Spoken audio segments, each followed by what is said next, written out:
Laurent, quand on était prof ensemble à Nanterre dans les années 92-94, tu avais fait, avec d'autres intervenants, une conférence sur les grands âges de l'humanité, parce que c'est un sujet qui te tient à cœur. Pourquoi? Alors j'avais créé un groupe de travail interdisciplinaire avec une collègue à moi qui était une prof d'histoire remarquable, qui s'appelait Danielle Cotina, et on partageait une passion commune pour la culture, je dirais pour l'enseignement, dans un lycée difficile, là où on s'est connus d'ailleurs. Oui. Et donc j'avais appelé ça... À Joliot-Curie à Nanterre. Hein. Voilà, Joliot-Curie à Nanterre, et ça s'appelait Le Cercle de Nanterre. Et on n'était pas loin de ce film qui avait eu beaucoup de succès, qui s'appelait Le Cercle des poètes disparus. Et c'était l'idée, ça partait d'une idée très simple, c'est que il n'y avait pas besoin d'aller chercher très loin la compétence chez les gens, pour la raison que je m'étais aperçu que la plupart de mes collègues avaient toujours une passion plus ou moins affirmée pour leur discipline, etc. Et donc avaient quand même tout un savoir, et que ce savoir, c'était une espèce de mine de connaissances auquel on ne faisait jamais appel. Donc l'idée, c'était de faire des conférences sur des sujets très généraux, un peu calqués sur certains débats de télévision, où on invitait 4 ou 5 classes de terminale ensemble, ce qui ne se faisait jamais. Donc ça décloisonnait déjà le contexte scolaire. Donc on réunissait 200 ou 300 élèves dans une grande salle. Et j'avais mis au point deux sujets. Un qui était donc les grands âges de l'humanité, je vais en dire un mot, et le deuxième c'était sur le cerveau. Et alors les grands âges de l'humanité, ça venait du fait que, et je pense que tout le monde dans nos générations a la même intuition, c'est que on est quand même la seule génération dans l'histoire humaine qui a vécu l'espace d'une vie active d'adulte, le plus grand changement de civilisation de toute l'histoire. C'est-à-dire le passage, non pas d'une culture à une autre culture, ou d'une époque à une autre époque, mais le passage d'un système entier de civilisation et de technologie à un autre. Et évidemment, c'est le numérique qui a donné la clé de tout ça, une fois qu'il est apparu, qu'il s'est développé comme dans les dernières années. Autrement dit, j'ai toujours été pénétré de cette idée qu'on assistait au plus grand bouleversement de l'histoire en très très peu de temps. Et alors, ça m'amenait à essayer de mettre un peu d'ordre là-dedans. Quelles sont les grandes époques au fond de la civilisation? Alors j'en distinguais 3 que j'appelais C1, C2, C3. C1, c'était le premier stade de civilisation avant l'écriture, c'est-à-dire avant la révolution néolithique. Et le concept qui, moi, m'a mis sur la voie de cette réflexion, c'est quand j'ai lu en 1967 Race et Histoire de Lévi-Strauss, qui est un livre qui m'a littéralement appris à penser, et où Lévi-Strauss développe longuement le thème de la révolution néolithique, c'est-à-dire de cette époque où on a inventé non seulement l'écriture, mais on a inventé la poterie, le tissage, etc., l'agriculture et l'urbanisation.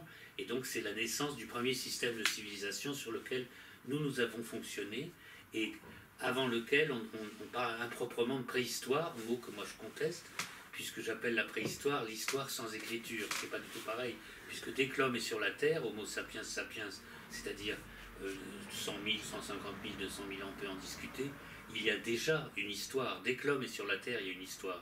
Il y a des rois, il y a des reines, il y a des guerres, il y a des inventions. L'homme est essentiellement un animal historique, et donc il n'y a pas de préhistoire. Là. Si le mot était adapté, ce serait pour désigner ce qui s'est passé avec les hominidés, c'est-à-dire les ancêtres de notre espèce, mais pas notre espèce à nous. Or, ce qu'on appelle la préhistoire, c'est la première phase, que j'appelle civilisation 1, qui est une civilisation de culture orale. Or, ce qui est fondamental, c'est ce passage à la révolution néolithique de la culture orale à la culture écrite. C'est l'origine aussi de la science et des 3 grands monothéismes. Or, aujourd'hui, avec la révolution numérique, tout le monde maintenant en convient, on sait qu'on fait un passage de même importance, c'est-à-dire que ce n'est pas simplement la culture qui change, c'est l'ensemble du système technologique. C'est un problème de technologie. Ce qui m'a amené à faire une distinction entre culture et civilisation. Culture, c'est un ensemble de comportements d'une société avec son art, sa religion, etc. Mais civilisation, c'est le rapport au réel qui est changé par des possibilités techniques nouvelles. Et c'est ce qui se passe en ce moment avec le numérique, dont on ne se rend pas compte à quel point c'est vraiment la cause de ce qui bouleverse absolument tout. Donc c'était une conférence sur les mutations technologiques fondamentales de l'humanité. Alors pour résumer, civilisation 1, cette civilisation orale improprement appelée préhistoire. Ensuite, je l'appelais la civilisation agricole, qui a duré donc du néolithique, c'est-à-dire 3 ou 5 000 ans avant Jésus-Christ, jusqu'aux années 50, pratiquement chez nous. Et c'est justement cette civilisation agricole qui, pour ma génération, par exemple, était le contexte familier dans lequel tout se déroulait, et que nous avons vu, en quelques décennies, mourir sous nos yeux. Nous avons vu mourir le monde agricole. Donc ce qui me faisait appeler la civilisation suivante, celle dans laquelle on entre, la civilisation post-agricole. Et c'est là que j'ai beaucoup critiqué certains sociologues ou penseurs, entre autres Alain Touraine, le père de MST, notre ministre de la Santé, qui parlait très improprement, pour l'avoir repris à Alvin Toffler et à des gens comme ça, ou Daniel Bell, de société post-industrielle, ce qui est un concept tout à fait faux et illusoire, parce qu'on n'est pas du tout dans une société post-industrielle, on est au contraire passé au stade majeur de la société industrielle, c'est-à-dire hyper-industrielle, où l'industrie triomphe définitivement dans tous les domaines. L'agriculture est devenue industrielle, le smartphone c'est une industrie, le cinéma est une industrie, tout est devenu une industrie. Et donc on est dans un monde au contraire où le développement industriel est allé beaucoup plus loin qu'avant. Et alors il y a un certain nombre de penseurs qui le disent. Il y a Michel Serres par exemple qui a défini beaucoup ces choses-là. Il y a Gilles Lipovetsky qui a écrit son livre L'ère du vide. Il y a Zygmunt Bauman que j'aime beaucoup, qui parle des temps liquides. Ah oui, j'aime beaucoup aussi. Moi aussi je l'aime beaucoup, c'est un homme très fin, pas assez lu en France à mon avis, et ces gens ont tous effectivement montré qu'on passait un stade ultime de quelque chose qui franchissait une limite, et que cette nouvelle civilisation du numérique, qui dépassait la civilisation agricole antérieure, était donc un achèvement de l'industrie et non pas une négation du monde industriel. Ce qui a fait croire qu'on passait à un monde post-industriel, c'est que l'industrie lourde, à laquelle on a identifié l'industrie au 19e, c'est-à-dire les aciéries, les mines de charbon, tout ça, a été remplacé par les services, parce qu'au nom de la division internationale du travail, on a sous-traité les métiers salissants avec l'Inde, l'Asie, la Chine, etc. Et donc on a cru, et les gens comme Touraine ont cru, qu'effectivement c'était fini le monde industriel, on allait avoir un monde de col blanc, etc., avec bureaux, ce qui est partiellement vrai, mais c'était ne pas voir que le reste des secteurs devenaient hyper industrialisés eux-mêmes d'une façon nouvelle. Et c'est très visible maintenant aujourd'hui. Donc cette conférence voulait aider mes élèves à comprendre qu'ils entraient dans un troisième cycle de civilisation, que la rupture avec le monde antérieur était majeure et n'était pas seulement un petit changement superficiel de mode de vie, que c'était beaucoup, beaucoup plus profond. Alors ça les amenait à relire toute l'histoire en remontant au néolithique, et du coup on a une vision unifiée de l'histoire. On comprend qu'on entre effectivement dans une phase totalement nouvelle et assez imprévisible. Donc ce monde du 21e siècle, c'est le monde de ce que j'appelais civilisation 3. On entre dans une civilisation nouvelle. Et ça explique tous les désordres de notre époque. Parce qu'en 50 ans, avoir un changement aussi énorme que la révolution néolithique, qui elle s'est faite sur 3 à 5 000 ans, c'est effectivement phénoménal. Donc il n'est pas étonnant que dans notre société, il y ait tellement de gens perturbés, qu'il y ait tellement d'instabilité dans le monde du travail, dans la définition des choses, dans les repères, dans la philosophie, dans les religions, dans tout. On est dans le plus grand bouleversement de l'histoire. Voilà, c'était ça un peu que je voulais mettre en place pour mes élèves, pour qu'ils aient un grand repère historique, parce que dans les écoles, ce qui manque le plus, c'est l'idée de la chronologie.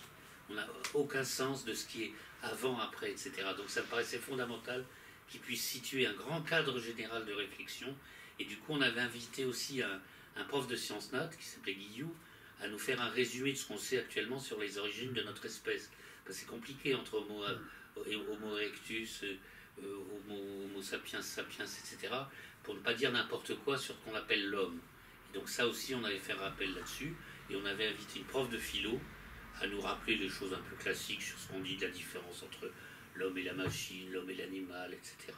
Voilà, ce qui définit l'homme, etc.